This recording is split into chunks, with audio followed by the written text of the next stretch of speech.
So let's get started on 2-2 linear equations. So linear equations are something that you should be familiar with. You probably did them for the last few years. They always touch upon them because they're such an important part of an algebra course. So let's talk about, to me, the two most important equations. I think I might give you three. I don't know if we use the other three, the third one, but I'm going to give you three. The first one I want to give you is slope-intercept form. That's y equals mx plus b. Now remember, in that case, m is your slope. So whatever coefficient you have on your x, touching your x, is your slope. If you don't see a coefficient, remember that means that the coefficient is 1, so your slope would be 1.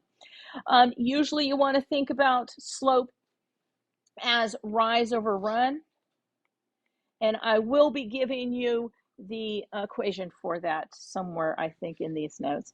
And then remember, your b is the y-intercept. Technically, that is the point 0b. Okay. Now, standard form is just a way that you can kind of revise or change any type of linear equation, and it's ax plus by equals c. Now, usually for standard form, you want the a to be positive. You don't want any fractions or decimals, so you would like them to be integers. And a, b, and c shouldn't have any common factor. So if they're all divisible by 2, you should divide it by 2 before it's actually considered standard form. One other little equation I want to give you is the point slope form. We might revisit this somewhere else in this slides. I had made these up this summer, so I'm not sure where I give it to you, but I'd rather just give it to you just to be safe. The point slope formula is helpful if you have a point and a slope. You can get the equation of a line in one step.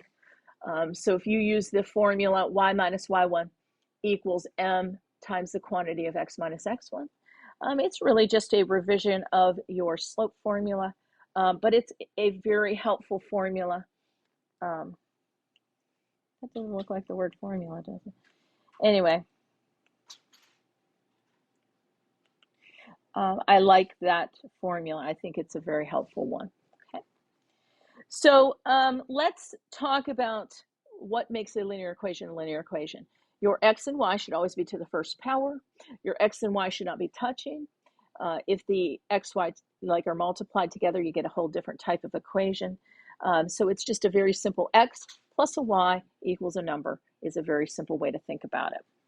So our first problem here says to find an ordered pair that is a solution to the equation. So let's take a look at how we can do that. An easy way to do that is if we have our equation. So I'm going to write our equation over here. Negative x plus 5y equals 6.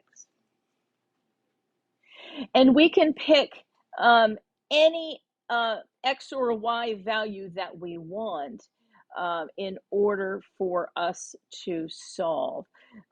So I think a nice one, and it can be any one, but let's let y equals 0 for just a minute. Now, if we let y equal 0, we are going to take out the y, and we're going to replace it with 0. So you may recall from algebra class somewhere along the line, that would be substitution. So we are substituting in a value of 0 where we see y. And what's great about that is we get negative x equals 6 or x equals 6. So an ordered pair that is a solution to that equation, whatever x or y I pick, you stick it in and you solve for the missing variable. And so this is the point 6, 0. Now that, yes. Oh, it would be negative 6, 0. I had the negative there and I took it off. Thank you. That would be negative 6, 0. Thank you. I saw your faces go, Huh? What are you talking about? You can do that really for any value. You can stick in an X or stick in a Y and find a point. So they just want you to find any point that makes that nice. I like finding what are called the intercepts. If you plug in X equals 0, you'll find the Y-intercept. If you plug in Y equals 0, you'll find the X-intercept.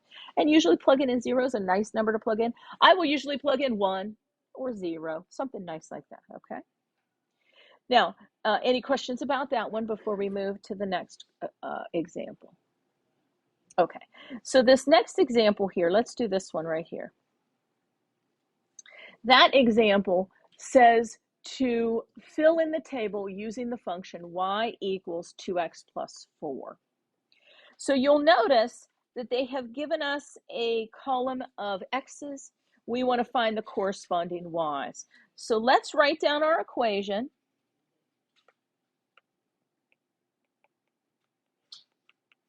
And then let's substitute in the values that they've given us. So the first one we're going to do is -4.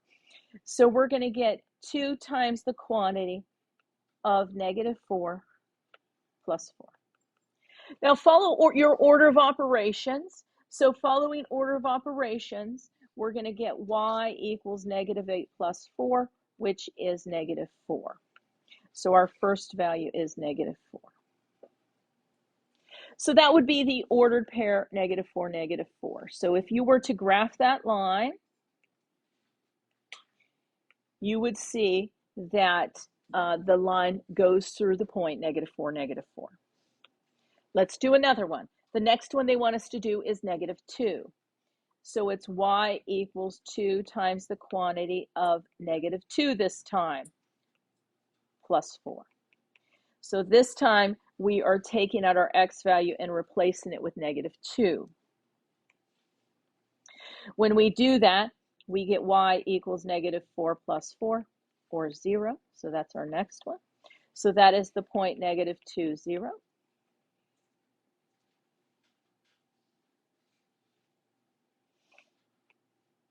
Any questions about those ones so far? Got 2 more to go. Y equals 2 times the quantity of 0 this time. This time they wanted us to plug in 0.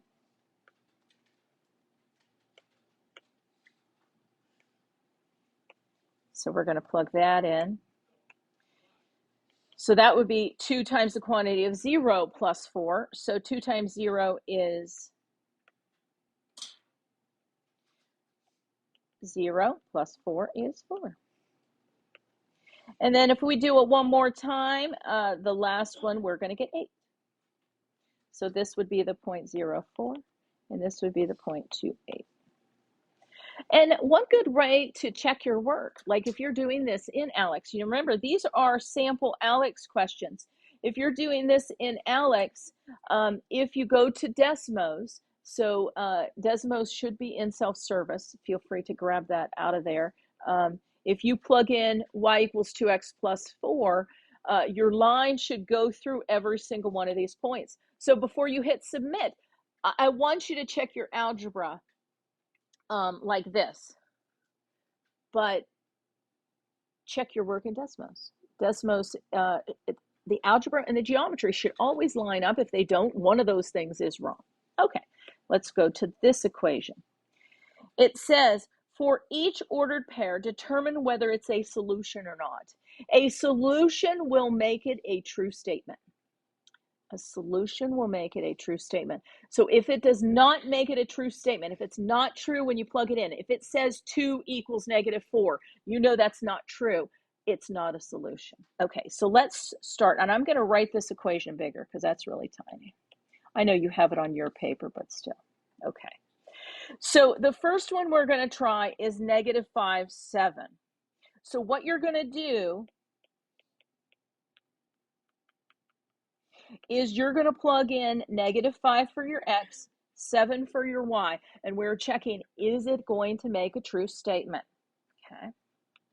So -5 times 5, remember, PEMDAS, please excuse my dear Aunt Sally, however you want to think of it, you have to do the multiplications first. So that's -25 plus 21. And the question you ask yourself is, does that equal negative 4? So is negative 25 plus 21 equal to negative 4? Yes. So that's a yes. Okay. Now the next one we're going to check is negative 6, negative 2. So that's 5 times negative 6 plus 3 times negative 2. And we're asking ourselves, does that equal negative 4? Well, that's going to be negative 30 minus 6, which does not equal negative 4. So that one's a no. So negative 6, negative 2 doesn't work. Let's try 3, negative 1. So that's going to be 5 times 3 plus 3 times negative 1. And does that equal negative 4? Well, that would be 15 minus 3, which is a no. I'm running out of room, and I think you might be too. So. And then finally, 4 and 6. So is 5 times 4 plus 3 times 6, is that equal to negative 4? Did I write that down right? Yes, I did. Well, think about the fact that all those are positives, right? Those are not going to give you negatives. So that's a no. Okay, so it's a solution to the equation if you saw the graph, if it's a point on the graph. If you saw the algebraic equation, it has to make it a true statement.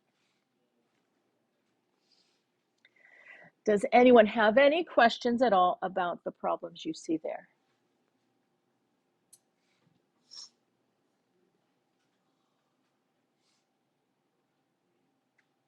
Okay.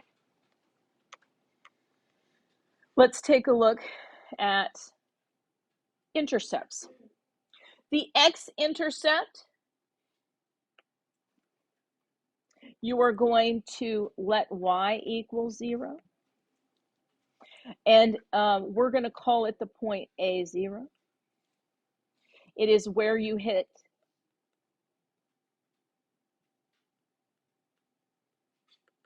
the x-axis. So you know how last time we had, in this problem, where was it? This one. We had picked a point. We had plugged in 0 and found a point. Well, that's really the same strategy you want to do. You're going to let x or y equal 0. You're going to get a point, and it will be the point where the graph hits the x-axis. You may recall from algebra class, if it was a function, it may have multiple x-intercepts. It can only ever have one y-intercept. So let's talk about the y-intercept. For the y-intercept, we want to let x equal 0. So it is the point 0b. It's where you hit the y-axis.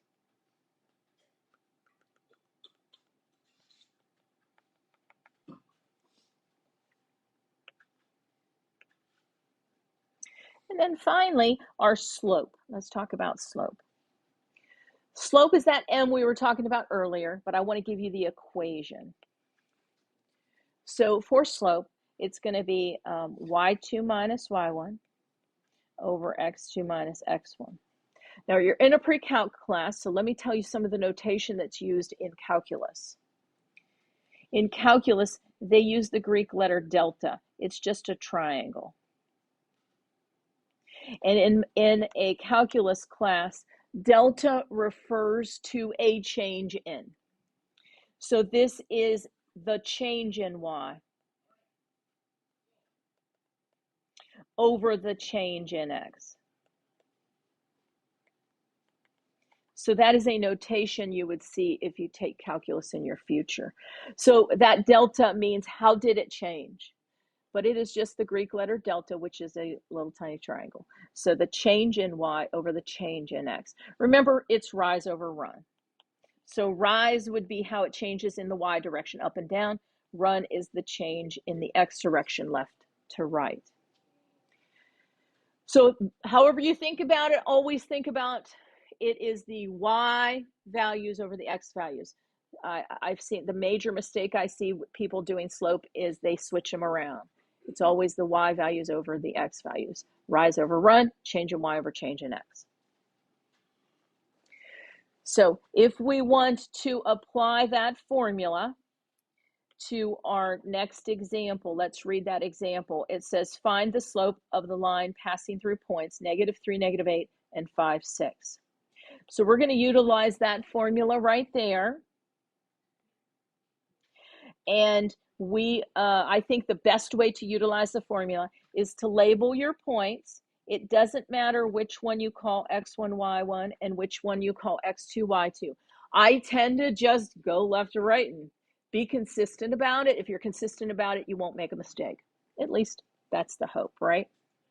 Okay, so remember our slope formula. It is y2 minus y1 over x2 minus x1. Let's fill those values in. Here is my wisdom about slope. You are subtracting those. Don't forget to change that sign. That's the main thing people mess up. You're subtracting those. You're going to change those signs. Okay, so let's go back. Let's fill in our points. So y2 is 6. y1 is -8. If I'm subtracting -8, what's it going to become? If I'm subtracting -8, it's going to become a plus. There's a positive right there. And then let's do our x's. x2 minus x1. That's 5 minus -3. So that's going to become a plus 3. And then that's going to become 14 over 8. If you can reduce it, I want to see it fractional. Here's why. Slope on a graph, it is helpful to see what is the rise and what is the run. So don't waste your time putting that into a calculator and trying to find a decimal. Decimal values for slope are not usually helpful, but I would want you to reduce it. What is 14 and 8 both divisible by? 2. So why not just reduce it down by 2? So we would get 7 over 4. And I like that. Just leave it right there. Don't have to go further. That is what you can do. I would assume in Alex, there is that little, when you're entering things, you have the option to choose a fraction. And if they don't tell you otherwise, put 7 over 4. You should be good. Okay. Any questions about our slope example? Okay, let's look at this one. It says to find the slope and the y-intercept. I'm going to write this equation right here. I'm going to try at least. Actually, I'm going to write y equals mx plus b. And then underneath it, let me write what they said. So the equation is y equals -1/3 x. Sorry, my 1/3. Let me make that prettier. Y equals -1/3 x minus 5/4. So in this particular case, here's our m and here's our b. So when it is in slope-intercept form, that's the beauty of slope-intercept form. The slope is the coefficient on our x, -1/3. The b is your y-intercept, or -5/4. Watch how they ask you to enter the y-intercept. There are times I've seen that say write it as a point. And if they want you to write it, if they just want the value, then you'll put -5/4. If they want it as a point, that's the point 0, -5/4. In the y-intercept, the x value is always 0 because that's the only way to hit the y-axis. Any questions about this example? Or even this one? Anybody have any questions? We good with those ones? Okay.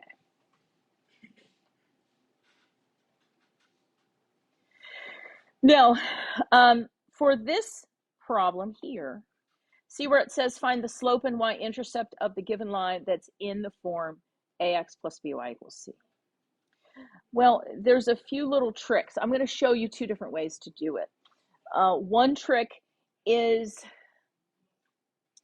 the y-intercept, if it's in this form, our y-intercept is always going to be, I'm thinking here, c divided by b. Because think about if this is 0 and you solve for y, it will always be c divided by b. So if you let x equal 0, you're always going to get c over b for your y. The slope in this form, if you put it into y equals mx plus b form, you can, that's fine, but there's a trick. The slope will always be negative a over b. Now let's think about y. If you bring this to the other side, it's going to become a negative, and then you have to divide by b. So those are tricks you can use. Of course, we can get it into y equals mx plus b form. It doesn't matter. Let's do the tricks and let's do the other way, okay? So the tricks, the y-intercept is just going to be the c value, negative 10, divided by the b value, negative 2. So it's just going to be negative 10 divided by negative 2, or 5, or that's the 0.05. If you plug 0 in for x, that would go away. What would you get? Negative 2y equals negative 10, which gives you y equals 5. However you slice it, you're going to get 5. So you decide how you want to do that. Remember, y-intercept, you can always let x equal 0. Slope, if you solve for y so that it's in y equals mx plus b form, you can do that. Or we can use this little trick right here. Let's use that little trick. Our slope is just going to be the a values opposite, so negative 7, that's our a value right here, the 1 on your x, divided by your b value. Our b value is negative 2, so that's going to be 7 over 2. Now, obviously, you can do y equals mx plus b. You'd find the m and the b. They should match this.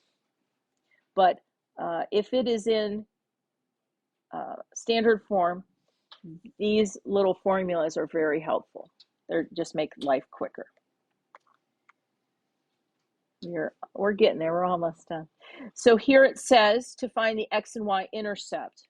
Remember, our x-intercept, we're going to let y equal 0.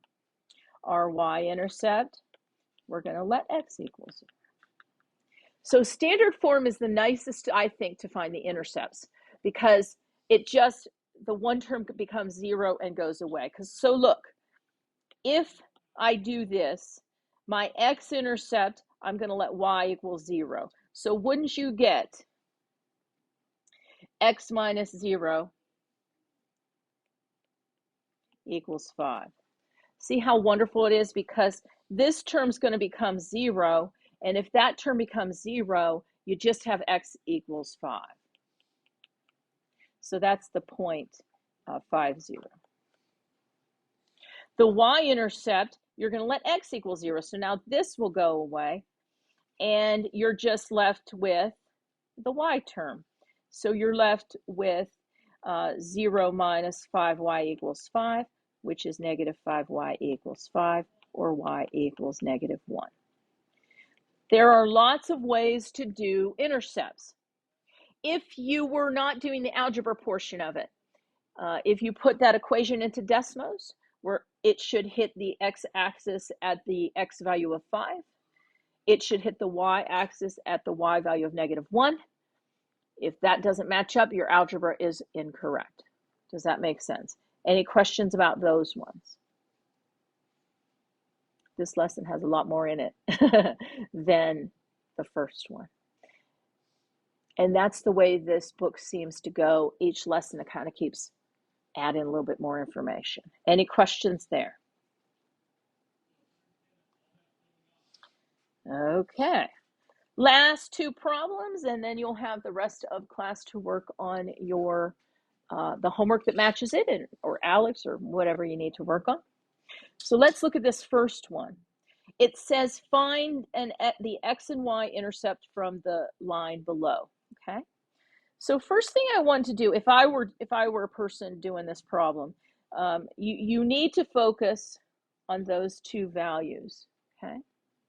Your x-intercept is where we hit the x-axis. So let's do the x-intercept first. The x-intercept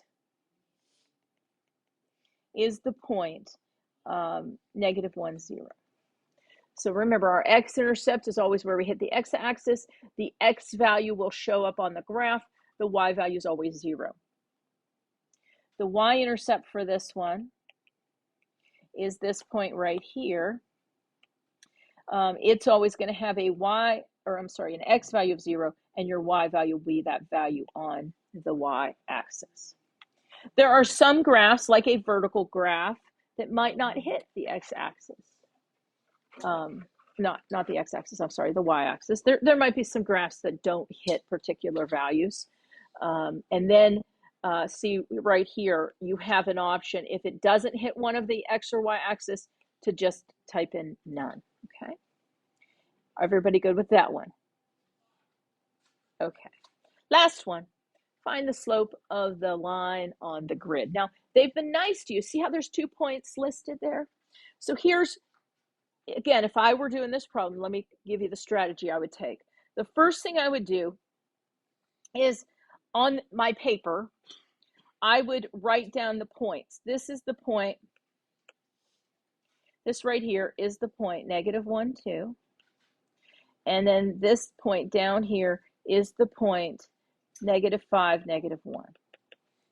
So my first point is -5, -1. It doesn't matter which one you call, x1, y1, or x2, y2. Remember, our slope equation is y2 minus y1 over x2 minus x1, the change in y's over the change in x's. Okay? So let's label this x1, y1. Let's label this x2, y2. And then let's stick it into the formula.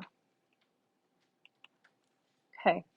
Remember, you are subtracting the y1 and the x1, so make sure you change those signs accordingly. So we're going to get 2 minus -1. You see how it becomes a plus. And then we're going to get -1 minus a -5. And so our slope would be 3/4. Now, I like it like that. Don't give them a decimal. They're probably going to want a fraction. Just make sure your fraction is reduced as much as possible. Does anyone have any questions about the slope one? Okay. Hopefully this has brought back some memories of your algebra class last year. So this is the homework that goes with that. Just finding some slopes and some intercepts, okay? For these first ones, you're going to find the x and y intercepts. So remember, let x equal 0 or y equal 0. These ones, you're going to use the slope formula, y2 minus y1 over x2 minus x1. These two are from the graphs. 2 points are listed nicely. Please find the slope, the x-intercept, and the y-intercept of each of those lines, okay? And then tomorrow, we will finish this note sheet by doing the ones you see here, okay?